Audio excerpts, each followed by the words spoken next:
Ya Nabi salam alaika, Ya Rasul salam alaika, Ya Habib salam alaika, salawatullah alaika.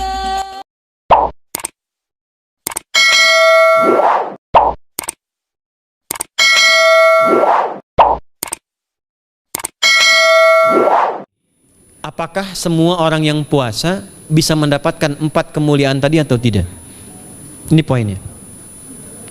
4 itu kalau digabungkan jadi takwa namanya. Singkatnya, apakah semua orang puasa pasti bertakwa? Ya, tanya-tanyakan Al-Quran. Apa jawaban Allah di Al-Quran? Dijawab langsung di ayat Siyam. Al-Baqarah ayat 183. Ya ayyuhalladzina amanu kutiba alaikumus kama kutiba alal ladzina min la'allakum. Nah, kalimat tattaqun itu diawali dengan kata la'allakum. La'alla itu namanya harfu taraji. Saya ulang ya, di ilmu nahwu la'alla disebut harfu taraji. Al-Imam As-Suyuti berkomentar begini. Setiap ada satu harapan, keinginan besar yang ingin dicapai tapi diawali dengan kata la'alla atau la'allakum, ini menunjukkan bahwa harapan itu, alhamdulillah, harapan itu tidak mungkin bisa dicapai kecuali dengan kesungguhan, keseriusan. Jadi ketika Allah menutup kalimat puasa, ayat puasa dengan kata la'allakum, seakan memberi kesan tidak semua orang puasa akan mendapatkan kenaikan takwa dan jaminan 4 kemuliaan tadi kecuali orang yang serius puasanya, orang yang sungguh-sungguh puasanya. Karena itulah, untuk menunjukkan kesungguhan itu, bagian terakhir kita, Nabi memberikan 3 amalan utama. Saya akan bacakan dengan cepat 3 amalan utama yang dikuatkan oleh beliau kepada para sahabat sebelum tiba Ramadan dan sampai sekarang menjadi kurikulum Ramadan Nabi. Jadi kalau ibu bapak ingin mengeluarkan kurikulum Ramadan Nabi, nanti bikin agenda saat Ramadan ya, supaya nggak pusing nanti kalau masuk hari pertama apa yang dikerjakan, hari kedua apa yang dikerjakan, subuh apa, siang apa, sore apa. Cuman nanti saya berikan 3 yang pokok ini. Ada 3. 1, meningkatkan sholat. Saya ulang ya, meningkatkan apa? Sholat. Kalau meningkat secara singkatnya berarti bertambah dari yang sekedar fardu, tambah dengan apa? Sunnah. Maka dari sekarang keluarkan semua jenis sholat-sholat sunnah. Keluarkan dari sekarang apa saja, siang dan malamnya.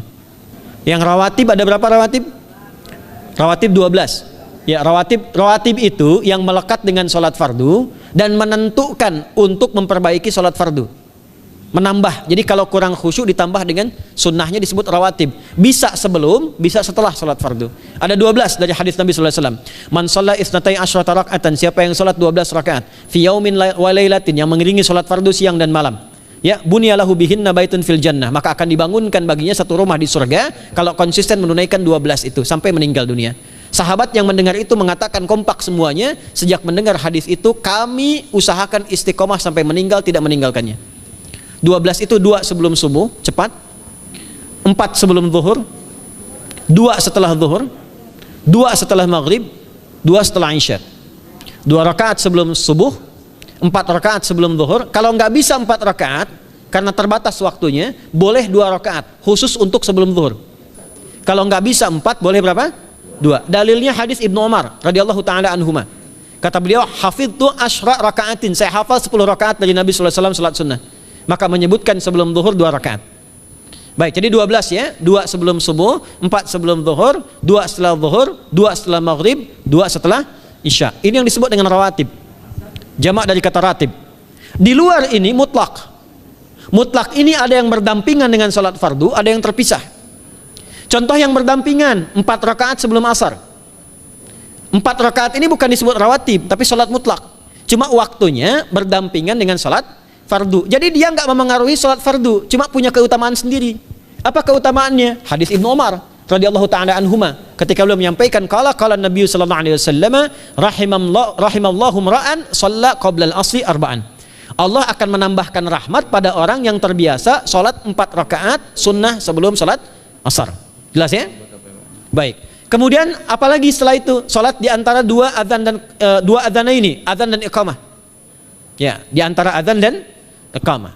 Tahiyatul masjid. Apalagi misalnya sholat duha. Duha dibagi 3. Awal duha itu kurang lebih 1,5 jam setelah sholat subuh. Subuh sekarang misal 4:30. Maka jam 6 muncul awal duha. Namanya syuruk. Saya ulang, sholat apa namanya? Syuruk. Syuruk itu sholat awal duha. Jumlah rakaatnya 2 rakaat.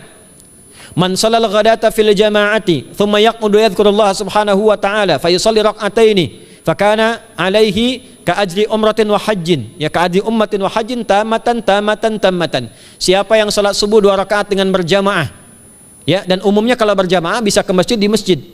Kalau tak mampu ke masjid, tunaikan di rumahnya. Setelah itu tidak beranjak dulu. Dia duduk untuk berzikir kepada Allah. Zikir itu bisa baca Quran. Quran surah 15 ayat 9 itu Quran disebut dengan zikir. Quran surah 54 ayat 17, 22, 32, 40 itu Quran disebut dengan zikir. Bisa baca Quran, bisa berdoa. Doa disebut dengan zikir. Quran surah ke-7 ayat 205. Ya. Bisa dengan apa lagi? Bertafakur, ya, mengaji, ta'lim, itu disebut dengan zikir. Ali Imran ayat 190 191. Alladzina yadhkuruna Allaha qiyaman wa qu'udan wa 'ala junubihim wa yatafakkaruna fi khalqis samawati wal ard. Ya, disebut dengan zikir. Bisa bertasbih. Zikir pagi petang, kalimat-kalimat thayyibah ada itu di Quran surah ke-4 ayat 103. Jadi habis salat subuh zikir dulu. Doa dulu, zikir dulu, belajar dulu, tafsir dulu. Setelah itu muncul syuruk. Perjalanannya disebut isyraq, melewati masyrik, 1 tombak bayangan, dia sholat 2 rakaat, itu pahala sholatnya senilai haji dan umrah. Sempurna. Bukan sudah haji, bukan. Mau kemana? Ibu mau haji dulu? Tidak. Ya, hajinya nanti bulan Dzulhijjah. Tapi senilai haji dan umrah itu 2 rakaat. Awal duha disebut apa? Syuruk. Pertengahan duha sekitar jam 9 jam 10.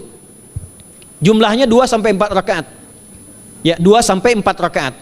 Apa fungsinya? 1, mengganti seluruh zikir yang ada dalam tubuh kita. Mata berzikir, telinga berzikir, lisan berzikir, bisa diganti dengan 2 rakaat duha. Itu waktunya pertengahan duha. Kurang lebih dari jam 8, 9, 10 lah, kurang lebih 3 jam itu, ya. Yang kedua, bisa menghambat atau menghentikan, menahan satu musibah umum. Misal ada kebanjiran nih atau macet nih. Orang-orang kena macet. Bapak yang biasa sholat duha pertengahan itu tiba-tiba ditolong oleh Allah, dibebaskan. Tiba-tiba ada orang datang, Pak lewat sini di sana macet. Atau dibimbing ada kontraflow. Itu manfaatnya duha tuh. Yang pertengahan. Yang terakhir adalah akhir duha. Sekitar jam 10 sampai jam 11 menjelang ke zuhur. Ya, akhir duha itu jumlahnya dari 2 bisa 4 sampai 8 rakaat. Di antara manfaatnya bisa mempermudah datangnya rezeki dengan izin Allah Subhanahu wa taala ketika ikhtiar. Itu duha. Nanti ke malamnya silahkan tahajud, tingkatkan tarawihnya sampai ditutup dengan witir. Itu salat. 2 yang terakhir saya cepat. 2 yang terakhir adalah banyak berinteraksi dengan Al-Quran. Ada 3 caranya. 1, banyak membaca. Itu namanya qiraah. Silahkan Bapak Ibu siapkan dari sekarang. Targetnya khatam misalnya 1 kali. Berapa juz? 30 juz. Kalau mau gampang bagi 30. Berarti 1 hari berapa? 1 juz. Paling gampang lagi supaya nggak capek ngajinya, supaya nggak capek, bagi 1 juz 5 waktu sholat. Contoh, juz pertama itu Al-Baqarah plus Al-Fatihah. Al-Fatihah saya nggak hitung lah karena sudah hafal ya. Al-Baqarah itu 141 ayat, juz pertama. Bagi 5, 28. Jadi setiap ketemu waktu sholat, bagi 2 lagi. 28 bagi 2 berapa? 14. Sebelum sholat baca 14 ayat, setelah sholat baca 14 ayat. Itu 14 ayat tuh paling-paling nggak nyampe 5 menit Bu Pak.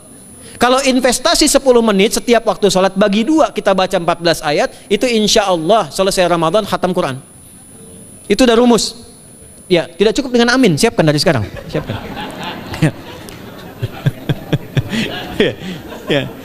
Kemudian mengkaji, kajian, tilawah. Itu tilawah itu di hadis Muslim pahalanya banyak. Ya, majtama'a qaumun fi baitin min buyutillahi. Ya, kita ngajinya Quran hadis ya, biar ya, lebih kuat dalilnya. Majtama'a qaumun fi baitin min buyutillahi yatsluna kitaballahi wa yatadarasuna fi ma bainahum. Ya, siapa yang bisa tilawah Quran, ngaji, tafsir, keluarkan misalnya untuk Ramadan 10 hari saya pengen tahu Al-Fatihah. Itu ketika dilakukan punya 4 keutamaan. 1, ghasyiyatuhum rahmah. Selama ngaji rahmat Allah dibentangkan. Kalau pengen doa cepat dikabulkan, kalau istighfar diampuni. Yang kedua, awas, ini nazalat alaihimus sakinah, diberikan ketenangan dalam jiwa. Bapak ibu pengen di rumah tangga nyari sakinah, isi dengan Quran di rumah.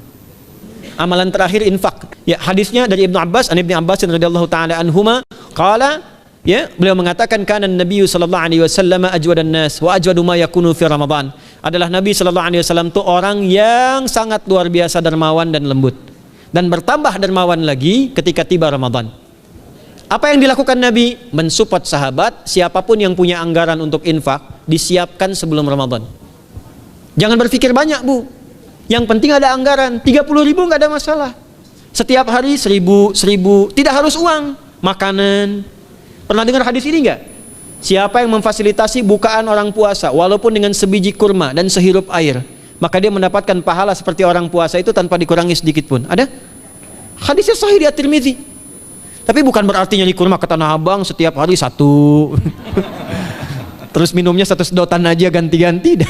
Ya, maksudnya apa? Yang paling minimal kita bisa keluarkan. Itu pahalanya 700 kali lipat dikali 10. Paling standar. 700 kali itu standar biasa di hari ini. Dalilnya Al-Baqarah ayat 261 yang dibacakan Adinda tadi kita itu. Ramadan kali 10 lagi. Maka dari itu disiapkan dari sekarang untuk infak. Kalau kami di desa itu, ibu saya selalu kalau Ramadan itu RT-nya setiap rumah. Ini untuk bukaan hari ini rumah A, rumah B, rumah C. Bukaan besok rumah A, rumah B, rumah C. Boleh tuh di PWM Pak dipraktikkan. Ya, misalnya anggota perserikatan siapa dikasih kesempatan. Mungkin nanti yang lain kurmanya, yang ini misalnya jeruknya, yang ini ininya. Setiap ada bukaan ya kirim ke yatimnya, ya kemudian ke pondok-pondok asuhan Muhammadiyah yang tadi disebutkan sekian ribu itu, cari pahala. Ya, saya kira itu yang bisa saya sampaikan. Sampai dengan batas waktu yang diberikan, semoga bermanfaat dan semoga Allah Subhanahu wa taala memberikan kemuliaan kepada kita semua, kesehatan, dan yang terakhir saya ingin sampaikan doa penting. Tolong hafalkan doa ini. Dan ini doa yang diajarkan Nabi menjelang Ramadan. Supaya mendapatkan kesehatan, kekuatan, keselamatan untuk beribadah saat Ramadan. Hadisnya di At-Tirmidzi nomor hadis 3254. Qala, langsung saja qala Nabi sallallahu alaihi wasallam. Allahumma ahillahu alaina bil yumni wal iman was salamati wal islam rabbi wa rabbukallah. Nah, itu tolong nanti dihafalkan, tadi sudah direkam, dibimbing. Nanti ketika ditetapkan masuk awal Ramadan, bacakan itu. Ya Allah, anugerahkan awal Ramadan kepada kami dengan ketenangan, kedamaian, kekuatan iman, keselamatan, sehat, nggak sakit sampai selesai puasanya, diberikan kekuatan untuk ibadah dalam keislaman, dan diikhlaskan hanya karena Allah Subhanahu wa taala. Subhanakallahumma wa bihamdika nasyhadu an la ilaha illa anta nastaghfiruka wa natubu ilaik wa akhiru da'wana anil hamdulillahi rabbil alamin wal 'afu minkum fastabiqul khairat. Assalamualaikum warahmatullahi wabarakatuh.